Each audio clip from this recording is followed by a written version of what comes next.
C'est-à-dire que quand Luc m'a envoyé un mail en me disant tiens, ce serait bien. Ah, encore un truc à faire, ça va me remettre en cause. Bon.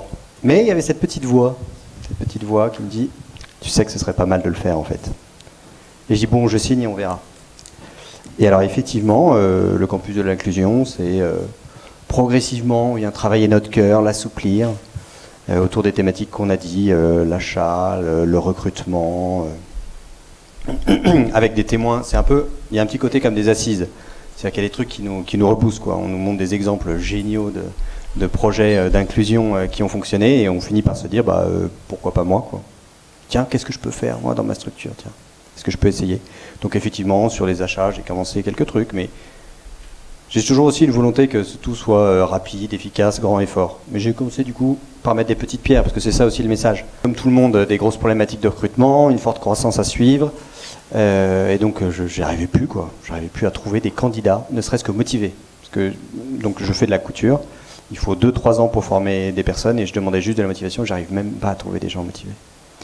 Et on en parlait avec Luc, on a été visiter des initiatives justement d'inclusion un peu plus loin que de notre parcours vers Bourges et tout. On s'est dit, ah bah ouais, il y a des choses, c'est bien. Et puis à travers ce PTCE, il y a... Tu peux citer Isa Group ? Oui, Isa Group, à Aubigny-sur-Ner, qui fait justement qui arrive à sortir du cadre. Parce que je crois que c'est un des messages à passer, c'est que pour réussir l'inclusion, il faut sortir du cadre.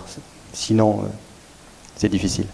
Il faut suivre l'instinct. Et donc, Isa Group, il arrive à faire des trucs pas mal. Et on s'est dit, tiens, qu'est-ce qu'on pourrait faire? Puis on avait une assoce dans un quartier de Montargis qui s'occupait des femmes. Voilà, des femmes qui sont seules avec les enfants et qui... C'est ce qu'on appelle les invisibles. Donc c'est en dessous du scope. Ils ne touchent même pas le RSA, ils ne sont pas inscrits à Pôle emploi. On est tout en bas, quoi. Et elle nous a dit, moi j'aimerais bien pouvoir leur apporter quelque chose, une formation, un métier. Et c'est comme ça qu'est née l'idée du projet. Et d'ailleurs, sans le PTCE, on n'aurait jamais réussi à le porter. Donc on va y revenir, c'est une pierre angulaire dans l'inclusion dans le Montargois, cette structure. C'est la coopération. Voilà.